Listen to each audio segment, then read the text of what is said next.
Hi guys, welcome back. This is part 2 of what would happen if World War III were to occur. See, now we are going to be doing what countries would be defeated and what countries would take territory, is what I'm trying to say. So first we're going to start out with Mongolia. Now, I don't think Mongolia will be taken, but I do think Russia and China, in order to support their militaries, I do believe that China and Russia will force Mongolia into submission and force them to join their side. That is how I think it would occur. And also, I do want to see Venezuela. Obviously, the US did a military operation.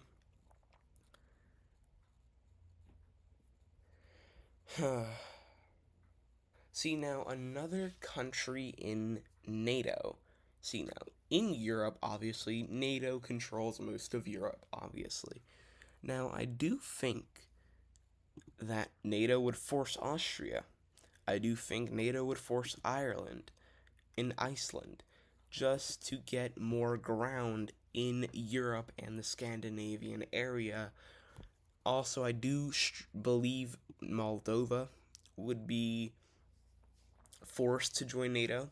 Same thing with Bosnia and Herzegovina, and obviously Serbia is aligned with Russia. But when the time comes, when NATO will need more support, I do believe that NATO will try their hardest to force Serbia to join their side, and I do think that will happen with Serbia. I do think that. Now, here is where we're gonna start out. Pakistan will go and align with China as they're already doing in real life.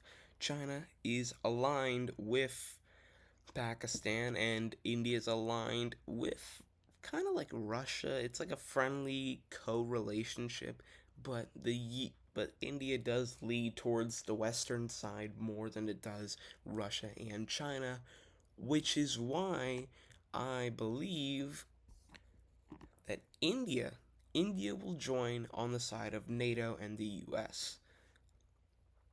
Here's the thing. This is where we're going to start getting into, the invasion kind of thing. Belarus will get invaded. I don't think Russia will put that much effort into defending it, especially look at at Belarus. I mean, Russia could make a counterattack trying to use its Kaliningrad territory, but I don't think so. I think Kaliningrad will fall. I do think that Georgia, Azerbaijan, and Armenia will finally come together and at least try. I know they've been fighting a lot, but there are two big enemies at their front door. Two big enemies at their front door. But I do think Azerbaijan does align with Russia more, so I'm going to change that. Alright, I've changed it. I do think Azerbaijan does align more with Russia and China. But again, this entire territory, this area around here, it's also very mountainous terrain, and I think it's going to be hard to get through that mountainous terrain to at least trying to push into Turkey. And again, Russia doesn't have that much of a navy. Russia does not have a navy. It barely has one. It's also, I don't want to say it's not modern, but it's like Soviet era battleships. The Russians are simply outgunned and outmatched, except for nuclear bombs, but they're outmatched in every single aspect militarily. Every single aspect, they're outmatched. Again, this would be a terrible, terrible war of attrition. I mean, here's the thing. India wouldn't able to force Pakistan to surrender. Turkey wouldn't be able to force Iran to surrender. Turkey wouldn't be able to force Azerbaijan because they have Russia up there. Russia's not gonna get through Georgia because of the mountain, because of the Caucasus.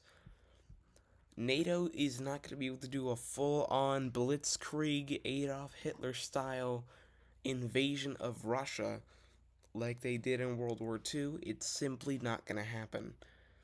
Japan and Korea are not strong enough to force into North Korea, force into Manchuria, and take Beijing by themselves. It's just not going to happen. India can't go through the mountainous terrain because that would lose way too many lives. China cannot invade Vietnam because of the jungle. Vietnam can't invade China because it's way too defended. The Philippines are kind of in the middle. China is not going to. When I say China is not taking Taiwan, they're not taking Taiwan. It's not that they can't take Taiwan. I mean, they can't. But the thing is, the problem with Taiwan, it's also really mountainous terrain. There's a lot of mountains and hills around that area, which is why it would be very difficult to take Taiwan. Same thing with India and the mountainous terrain and the Himalayas. It's going to be very difficult. Same thing with the Caucasus. I mean, this is going to be very difficult. Australia is also kind of stuck in the middle of this. But again, this isn't World War II Japan. This isn't Japan who is strong enough to actually take on China on a 1-to-1 match. Same thing with with kind of like Germany. I mean, Germany is one of the strongest countries in Europe. But again, Germany wouldn't be able to take on Russia head to head like it did in World War II. Same thing with World War One. They wouldn't be able to do it. Same thing with Turkey. They wouldn't be able to take on Russia head to head in like they did in World War One. It just would be very difficult for both sides. I do think a lot of lives would be lost. I don't think Iran would get invaded. I don't think there's going to be a massive Normandy operation in Iran. Same thing with China. I don't think there's going to be a big Normandy type operation in China or Iran. I truly believe that this would be a war of attrition. I don't think both sides will win. I do think out of every country, I do think China would take the most losses. Second most losses, I would say, would be Russia, and then India, and probably the United States. But again, it just would be very difficult for every side to try and at least make a push. Now, very well, if this was Soviet Union Russia, this probably would be the best case scenario. This would probably happen, and they would probably push to Poland, but I highly doubt it with this Russia especially. I just don't think that this version of Russia is able to take on the West. Same thing with China. Again, the US would be put into the middle. The US would be put into the middle because now they have to worry about Hawaii. Obviously, Hawaii is far away from China, but again, Japan attacked China in 1941, and that was in 1941. If Japan could make it all the way from here to all the way here, the US kind of has to worry about Pearl Harbor because with all these missiles and fighter jets, which are way faster than the old fighter jets, there's a lot to be worried about. And I don't think there's going to be any attacks on the mainland US, but Alaska I could see being kind of like a missile base, I guess, to launch missiles into military bases in Russia and the far eastern side of Russia. But again, I do think both sides would come to terms somewhere in Europe sign a deal, and World War III will be over. And I do think with that we would have a prologue to World War IV. And that is where the video is going to end. I love y'all. I'm super happy that I can make content for y'all. Love y'all. See you tomorrow on Sunday. Peace.